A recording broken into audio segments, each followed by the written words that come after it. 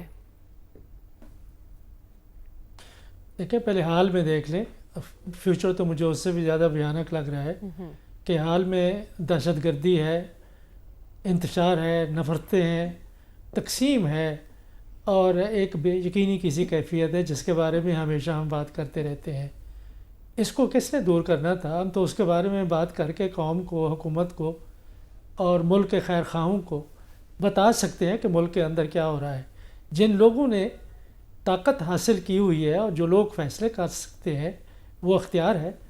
کم از کم شہداء کے خون کی طرف ہی دیکھ لیں، ان قربانیوں کی طرف سے دیکھ لیں جو روزانہ کی بنیاد پر سرحدوں میں، بلوچستان میں، خیبر پختونخوا میں، پاکستان کے دیگر علاقوں میں ہمارے فوج کے لوگ، ہماری پولیس کے لوگ، ہماری ایجنسیوں کے لوگ روزانہ کی بنیاد پر دیکھ رہے ہیں. ان نوجوانوں کو دیکھ لیں کہ جن کی زندگی اوائل بہار میں ہی ختم کر دی گئی، اور ہم کیا کر رہے ہیں کہ ہم کابینہ کے اراکین کے جتھوں پہ جتھے ہم بھرتی کر رہے ہیں. ہم اپنی تنخواہیں بڑھا رہے ہیں کہ ہم ملک میں کوئی ایسا قدم نہیں اٹھانا چاہتے جس سے کہ ان کے جو سیاسی حلقے ہیں، جو ان کے وفادار ہیں، سیاسی وفادار ہیں، ان کے مفاد کو نقصان پہنچے. بے شک قومی مفاد کو نقصان پہنچے. اس سے بڑا قومی مفاد کو نقصان یہ ملک کے داخلی، علاقائی اور عالمی حالات کے تناظر میں کیا ہو سکتا ہے کہ ہم تقسیم در تقسیم اور نفرت کا شکار ہیں. اور ذمہ داری آپ کی نہیں، ہماری نہیں، عوام کی نہیں، یہ حزب اختلاف کی نہیں، یہ حکومت کی ہوتی ہے جو اقتدار میں ہوتے ہیں کہ وہ کس حد تک آگے بڑھ کے وہ فیصلے کرتے ہیں جو ملک کے مفاد کے لیے ضروری ہیں. اگر کوئی پاکستان میں یہ دعویٰ کرتا ہے کہ وہ محب وطن ہے، پاکستان سے محبت کرتا ہے، اس دھرتی سے محبت کرتا ہے، تو اس کو بلوچ رہنماؤں سے بات کرنی چاہیے، ان کو تحریک انصاف کے لوگوں سے بات کرنی چاہیے، ان کو صوبے کے دیگر لوگوں سے بات کرنی چاہیے. یہ کہ ہم طاقت میں ہیں اور ہم سب کچھ کر سکتے ہیں، یہ نہیں. یہ دیکھیں، ہم نے کون سا دور نہیں دیکھا. ہم نے بھٹو صاحب کا دور دیکھا، اس میں یہی اس قسم کا زوم تھا. یہ ضیاء الحق صاحب کا دور دیکھا، یہ ایوب خان کا دور دیکھا، یہ مشرف صاحب کا دور دیکھا. تو یہ ان لوگوں نے کیا سیکھا ہے ان ادوار سے؟ میرا خیال یہ ہے کہ حکومت اپنی وہ ذمہ داری پوری نہیں کر سکی، کرنا نہیں چاہتی. کہ ایسا لگتا ہے کہ وہ ملک کے اندر رہتے نہیں، کہ ان کو معلوم ہی نہیں ہے کہ ملک کے اندر کیا ہو رہا ہے. یہ تو آج جو کچھ ہم دیکھ رہے ہیں یہ ماضی کی سیاست کے نتائج ہیں. اور آپ آج دیکھیں کہ آزاد ممالک کو مکمل طور پر تباہ، ریاستوں کو مفلوج اور اندر سے کھوکھلا کیا جا رہا ہے. مشرق وسطیٰ کے آپ سے دور نہیں ہے. ایران کے بارے میں امریکہ کے اور ان کے مخالفین کے کیا عزائم ہیں. سرحدیں ہماری ملتی ہیں. افغانستان میں ایک ایسی حکومت ہے جس کو دنیا کا کوئی ملک تسلیم نہیں کرتا. ہم کچھ سیکھ رہے ہیں، کچھ سمجھ رہے ہیں کہ ہمارے ساتھ کیا ہونے والا. ہمیں تو ان حالات میں ایک دوسرے کے ساتھ گلے ملنا چاہیے تھا. افسوس کرنا چاہیے تھا ان تمام پالیسیوں پر جو ماضی میں مختلف سیاسی جماعتوں نے اختیار کر رکھی ہیں ایک دوسرے کے خلاف. شہباز شریف ایسا لگتا ہے کہ پتہ نہیں کس کے وزیر اعظم ہیں، ملک کے وزیر اعظم ہوں، صدر آصف علی زرداری صاحب ملک کے صدر ہوں. اگر یہ وہ اس کردار میں ہوتے تو آج پاکستان کے مسائل کا ادراک رکھتے. میں تو صرف شہداء کی بات کر رہا ہوں. معیشت کو آپ دیکھیں، کون سے معیشت میں انہوں نے اقدام کیے ہیں جس سے ہم لگیں کہ ہماری معیشت آگے کی طرف جا رہی ہے. ادھر کچھ کیا ہے، ادھر کچھ کیا. دیکھیں اس طرح سے معاملات نہیں چلتے. سب کہتے ہیں استحکام ہونا چاہیے. استحکام کے لیے آپ کو دل بڑا کرنا پڑتا ہے، ملک کے مفاد کو سوچنا پڑتا ہے، اپنے محدود سیاسی مفاد کو نہیں دیکھنا ہوتا. الائنس بنانا کوئی کون سی بات ہے؟ ملک میں جس طریقے سے پیسے بانٹے گئے ہیں اس سے لوگوں کو خرید کرنا کون سا بڑا مشکل کام. یہ سب لوگ کرتے ہیں. یہ کوئی سیاست نہیں ہے. یہ ریاست کو تباہ کرنا ہے، اقدار کو تباہ کرنا ہے، اخلاقیات کو تباہ. جو کانسٹیٹیوشنلزم ہے اور جو قانون کی حکمرانی ہے اس کی دھجیاں اڑانی ہے. اس سے حکومتیں، ریاستیں کمزور ہوتی ہیں. کمزور ریاست کبھی مضبوط ریاست نہیں بن سکتی. کیسے بنے گی؟ کہ آپ باتیں تو، آپ کے اعمال تو ریاست کو انڈرمائن کرنے والے ہیں اور کہتے ہیں ہم مضبوط ہیں. کون سے دشمن سے آپ لڑیں گے؟ ٹھیک ہے، تو آپ کہہ رہے ہیں اس وقت سب سے بڑی ذمہ داری حکومت وقت کی بنتی ہے. انہیں آگے بڑھنا ہوگا، سازگار ماحول پیدا کرنا ہوگا اور اس کے ساتھ ساتھ اہم فیصلے بر وقت لینے ہوں گے. ہمیں پروگرام میں آگے بڑھنا اور بات کرنی ہے دہشت گردی کے حوالے سے اب تک جو بھی اقدامات ہوئے ہیں ان کی نتیجہ خیزی کیا ہے، جانیں گے اس بریک کے بعد. اسٹے ود اس.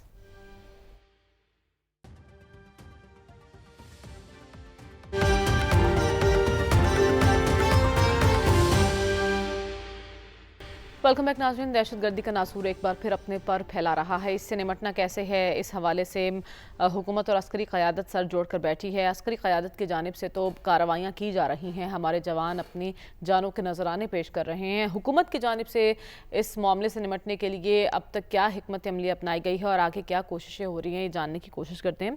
سلمان صاحب، ہم یہ سن رہے ہیں کہ پاکستان نے افغان حکومت کے سامنے دہشت گردی کا مسئلہ مؤثر طریقے سے اٹھانے کا فیصلہ کیا ہے. وزارت خارجہ کے تھرو بات جو ہے آگے تک پہنچائی جائے گی. تو کس حد تک نتیجہ خیز ہو سکتا ہے یہ اقدام؟ دیکھیں، یہ دہشت گردی کا رجحان نیا نہیں ہے، یہ پرانا چلتا آ رہا ہے اور یہ اس وقت زیادہ ہوا ہے جب سے افغانستان کے اندر سے امریکی فورسز واپس گئی ہیں اور وہاں پر طالبان انتظامیہ وجود میں آئی ہے. طالبان انتظامیہ کو وہاں پر مسلط کرنے میں پاکستان کا بھی ایک رول رہا ہے اور پاکستان یہ سمجھتا تھا کہ جی اشرف غنی اور حامد کرزئی کے بعد طالبان آئیں گے تو وہاں پر امن قائم ہوگا، وہاں امن قائم ہوگا تو اس خطے میں استحکام آئے گا. لیکن ان کے وہاں پر برسکدار آنے کے بعد یہ سلسلہ بڑھا ہے اور اب جب حکومت پاکستان یہ کہہ رہی ہے کہ جی اس پہ دوبارہ ہم اس سے بات کریں گے، میرا خیال بات تو یہ ہوتی آ رہی ہے، بات ان سے ہو رہی ہے اور وہ کیوں کر اپنی سرزمین کو دہشت گردی کے مراکز سے پاک نہیں کر رہے. یہ تو ان پہ پریشر ڈالنے کی ضرورت ہے. لیکن آپ نے کہا کہ جب حکومت تبدیل ہوئی وہاں تو ہمیں امید تھی. ہم اس قدر خوش فہمی کا شکار کیوں تھے سلمان صاحب؟ اور اب بھی کہیں ہمارے اندازے غلط تو نہیں ہیں؟ ہم اس لیے خوش فہمی کا شکار تھے کہ ماضی کے اندر وہ حکومتیں پرو انڈیا ہوتی تھی اور طالبان کے حوالے سے یہ ایکسپیکٹ نہیں کیا جا رہا تھا کہ وہ دوبارہ یہ سلسلہ وہاں سے شروع کر پائیں گے. ایک تو بڑی کلیئر بات ہے کہ وہاں پر ان کی رٹ موجود نہیں ہے اور دوسرا یہ بات ہے کہ وہ تسلیم کرنے سے ہی آ رہی ہے کہ جی ان کی سرزمین استعمال ہو رہی ہے اور وہ اس لیے یہ بات تسلیم نہیں کرتے کہ دوحہ معاہدہ میں ان کی تینوں شقوں میں لکھا ہوا ہے کہ ہم اپنی سرزمین کو پاک کریں گے اور ہمسایہ ممالک میں دہشت گردی یا تخریب کاری میں ہماری سرزمین کا کوئی استعمال نہیں ہوگا. اب آپ نے جو بات کہی ہے کہ جی پاکستان مؤثر انداز میں اٹھائے گا، اس کا مطلب مؤثر انداز میں پہلے نہیں اٹھاتا رہا. پہلے بھی شواہد دیے گئے، یہ ڈوزیئرز آپ نے انٹرنیشنل اداروں کو دیے. ایک بات میں آپ کو یہ ضرور بتاتا چلوں کہ جو آپ نے کہا کہ حکومت، یہ جو لاسٹ میٹنگ ہوئی ہے اس میں چاروں صوبائی حکومتیں بھی موجود تھیں، آپ کی سویلین ملٹری ساری. یہ اب آپریشن تیز ہونے جا رہا ہے عید الفطر کے بعد اور صوبائی حکومتوں کو جو ڈیوٹیز دی گئی ہیں انہوں نے کہا کہ آپ نے سہولت کاری کے بارے میں بتا رہے ہیں کہ سہولت کار کون ہے، کون کون لوگ انہیں سپورٹ کرتے ہیں، کس طرح کی ان کی معاملات حاصل ہے. لہٰذا میں سمجھتا ہوں کہ یہ آپریشن تب تک مؤثر نہیں ہوگا جب تک اس کے پیچھے پولیٹیکل فورسز نہیں کھڑی ہوں گی اور پولیٹیکل فورسز پہ پاکستان کے عوام کو دباؤ بڑھانے کی ضرورت ہے کہ یہ پاکستان کا ایشو ہے، پاکستان کی بقا اور سلامتی کا ایشو ہے. آخر وہ اس مسئلے پر کیوں کر سنجیدگی اختیار نہیں کرتے اور اس پہ سیاست کرتے نظر آ رہے ہیں. ٹھیک ہے ڈاکٹر صاحب، وزارت داخلہ کی جانب سے یہ کہا جا رہا ہے کہ پاکستان اور امریکہ جون میں انسداد دہشت گردی ڈائیلاگ پر بھی متفق ہوئے ہیں اس معاملے کو لے کر. تو یہ ڈائیلاگ کتنے فروٹفل ہو سکتے ہیں؟ جون میں ابھی ہم مارچ کے اینڈ پہ اپریل آئے گا، پھر مئی آئے گا، پھر جون میں کہیں اور میٹنگ امریکہ ہوگی، سے ہم بات کریں گے، اور 2 ہفتے 2 مہینے کے اندر پتہ نہیں یہاں کیا ہو جائے گا، اور امریکہ سے آپ کیا بات کریں گے؟ دیکھیں نا، اب امریکہ تو وہاں ہے نہیں افغانستان کے اندر، اور صرف یہی ہے کہ جو یہاں بہت سے ایسے افغان پاکستان میں موجود ہیں جنہیں شفٹ کرنا ہے امریکہ یا دوسرے یورپین ممالک یا اور ممالک ڈیڈ لائن کے بھی اندر۔ دی گئی ہے نا اس حوالے سے 31 مارچ تک نہیں وہ اور چیز ہے، تو یہ اس سلسلے میں بات ہو سکتی ہے۔ زیادہ زیادہ یہ ہے کہ پاکستان اپنا بتا سکتا ہے کہ کیا مشکلات ہیں اس کو، اور اس سلسلے میں اگر امریکہ کوئی ایکوپمنٹ کے لحاظ سے، کوئی انفارمیشن کے لحاظ سے، کیونکہ امریکہ کے پاس تو سیٹلائٹ انفارمیشن بھی ہوتی ہے، تو وہ اس میں مدد کر سکتا ہے۔ لیکن بنیادی طور پر پاکستان میں جو ٹیررزم کا ایشو ہے اس میں امریکہ یا اس طرف کوئی اتنا زیادہ آپ کے مسئلے حل نہیں کر سکیں گے۔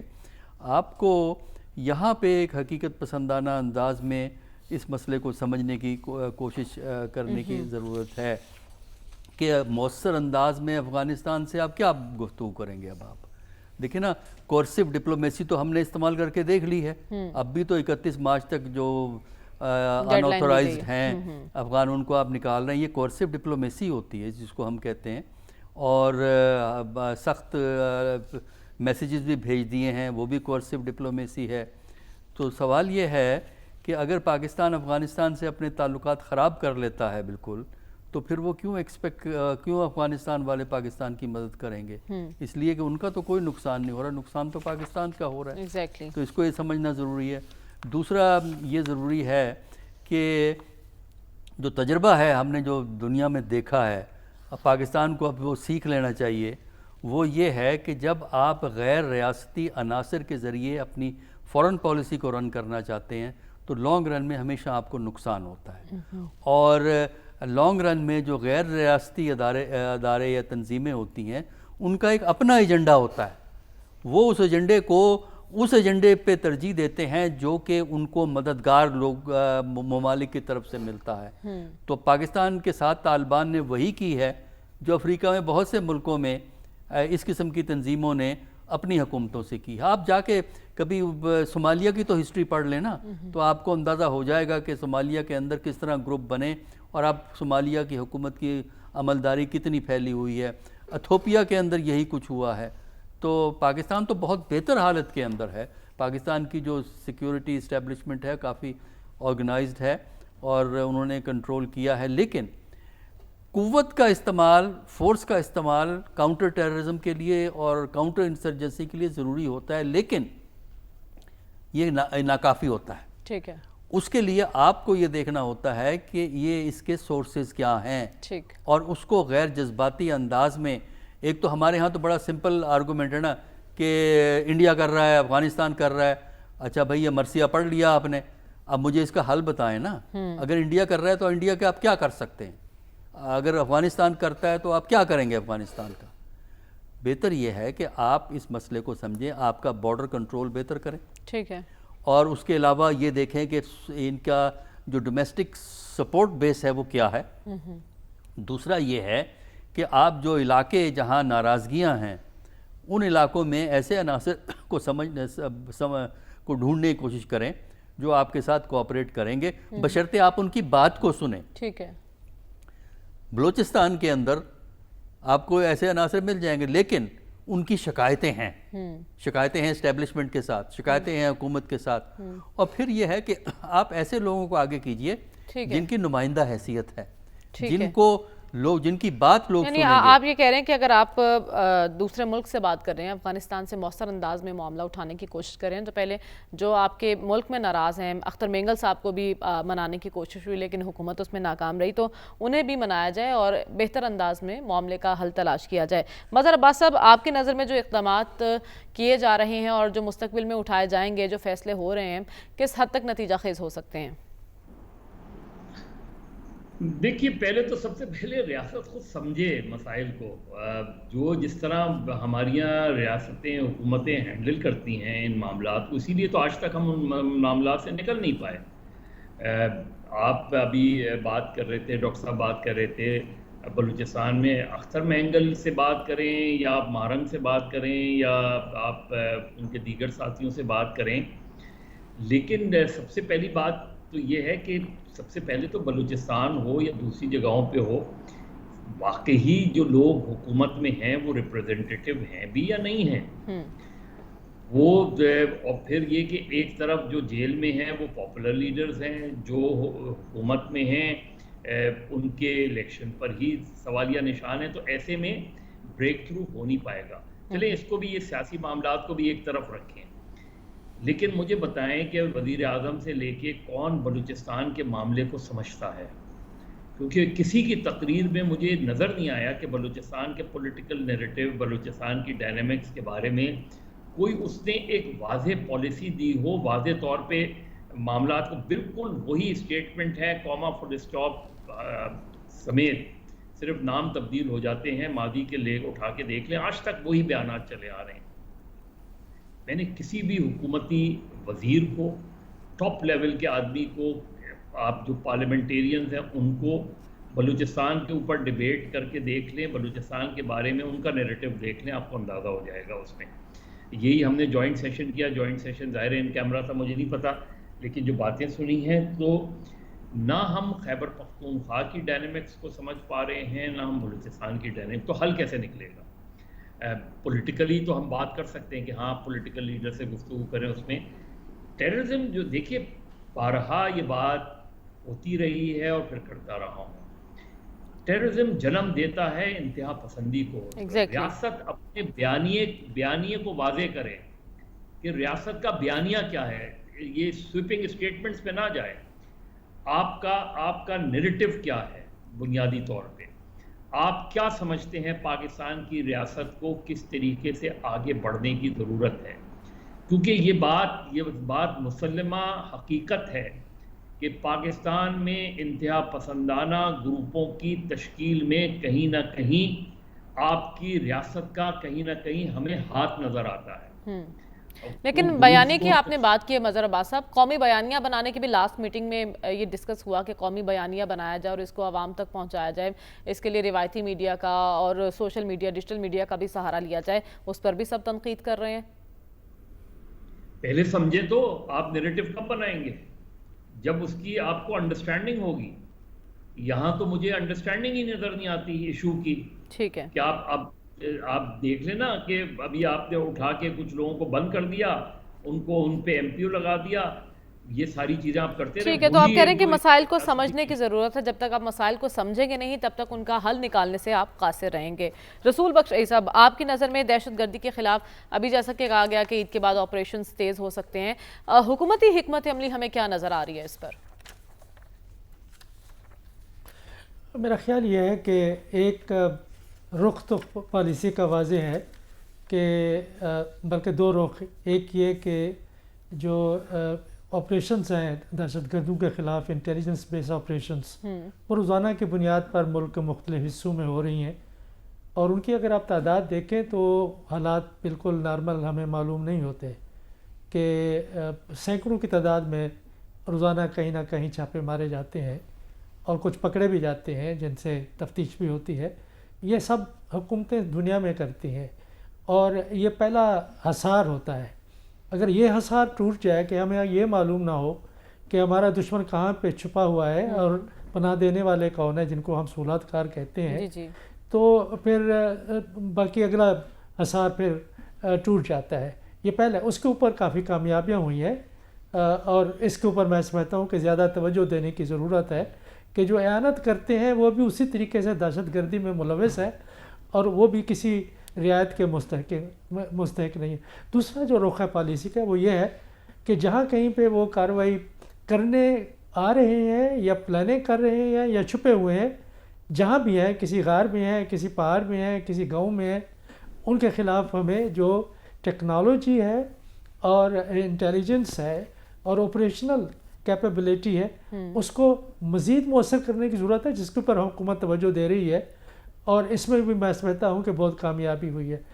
جو ایک تیسرا ایک پہلو ہے وہ انتہائی اہم ہے، وہ سیاسی ہے. یہ دو رخ ہوتے ہیں کاؤنٹر انسرجنسی کے، ایک اسٹریٹجک ٹیکٹیکل اور دوسرا ہوتا ہے پولیٹیکل. پولیٹیکل میں ہمیں دیکھنا یہ ہوتا ہے کہ کون سے لوگ ہیں جو آئین اور قانون کے دائرے میں رہتے ہوئے اپنی شکایتیں ہمارے سامنے رکھتے ہیں یا ان کی شکایتیں جائز ہیں, ان کے اوپر توجہ دینے کی ضرورت ہے. یہ جو رخ ہے پالیسی کا ایک غیر واضح ہے, مبہم ہے, انکنسسٹنٹ ہے, وہ تسلسل نہیں رہا اور اس میں غیر سنجیدگی ہے. اس میں کیا نظر آتا ہے ہمیں؟ بلوچستان کی سیاست کو دیکھیں, خیبر پختونخوا کی ماضی کی سیاست کو دیکھیں, اس میں پولیٹیکل انجینئرنگ نظر آتی ہے. تو اگر لوگ اختر مینگل جیسے, مہرنگ بلوچ جیسے دوسرے لوگ اگر نالا ہے تو وہ اس بات سے بھی ہے کہ کبھی ہماری یہ نمائندہ حکومت تو بننے دے, یہ سیاسی انجینئرنگ کو تو اب ختم ہونے دے. اس کے لیے تو فیصلے ہم نے کرنے ہیں, یہ اس کے اوپر توجہ دینے کی ضرورت ہے. اور دوسرا بات یہ ہے کہ جو لوگ پرامن احتجاج کرتے ہیں ان کو یہ حق ضرور دیں, ان کے خلاف مقدمات واپس لیں اور ان کو جیلوں سے نکالیں, اور وہ ان کی بات کو, ان کے جلسے جلوسوں کو برداشت کرنا چاہیے. یہ حکومت کو اپنے مفاد میں یہ کرنا ہے. لیکن شکایتیں جو بھی ہوں, میں آخر میں یہ بات کہوں گا کہ حکومت یا ریاست کے خلاف ہتھیار اٹھانا کوئی بھی ریاست اس کو برداشت نہیں کرتی, اس کے لیے کارروائی کرنا لازم ہوتا ہے. ٹھیک ہے, لیکن آپ کہہ رہے ہیں معاملے کو حساسیت کو سمجھتے ہوئے فیصلے لینے کی ضرورت ہے. پروگرام میں ایک بریک کی جانب بڑھنا ہے, واپس آئیں گے اس بریک کے بعد. اسٹے ود اس.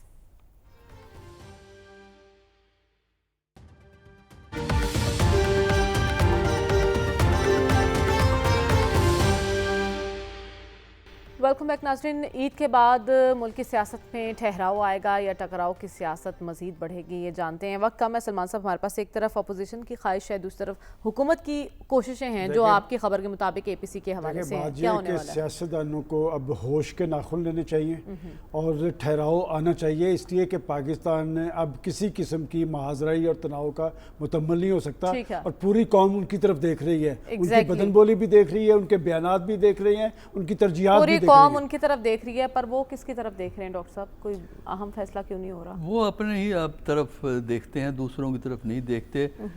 تنگ نظری کی سیاست چونکہ چلتی رہے گی پاکستان کے اندر, تو لہٰذا ایک بے چینی, ایک تناؤ اور جو نفرت کا جو مزاج ہے میرا خیال ہے وہ برقرار رہے گا. ٹھیک ہے مزہ صاحب, وقت کم ہے. عید کے بعد ٹھہراؤ آنا ہے یا ہم نے مزید مشکلات دیکھنی ہے ملک کی سیاست کو لے کر؟